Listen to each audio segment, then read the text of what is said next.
చెందకు భక్తుడా, ఈ మాయలోక ఛాయను చూచినప్పుడు.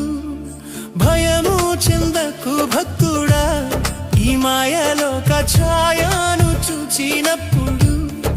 భయము చెందకు, నీకు జయము దయచేయువాడు. భయము చెందకు, నీకు జయము దయచేయువాడు. దేవుడే యెహోవాయున్నాడు, నీ సాయమునకు దేవుడే. ప్రభువైన యేసుక్రీస్తు అతి శ్రేష్టమైన నామంలో మీకు వందనములు. పరిశుద్ధ గ్రంథమైన బైబిల్ నందు మత్తయి సువార్త 6వ అధ్యాయము 13వ వచనంలో మనం ఈ విధంగా చదువుచున్నాం.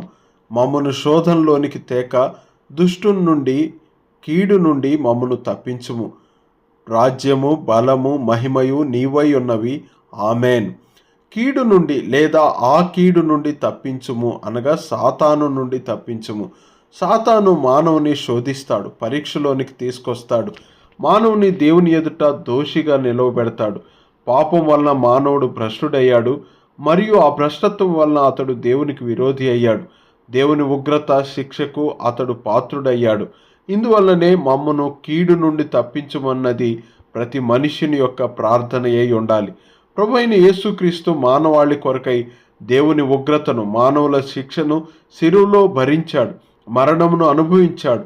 ఎవరైతే ఆయన యందు విశ్వాసం ఉంచుదరో వారు ఎంత మాత్రమును నరకములో నశింపక పాప క్షమాపణ పొంది పరలోకంలో తమ నివాసమును సదాకాలం కొరకు సంపాదించుకొందురని, ప్రతి కీడు నుండి తప్పించుకొందురని మృతుల్లో నుండి 3వ దినమున తిరిగి లేచాడు.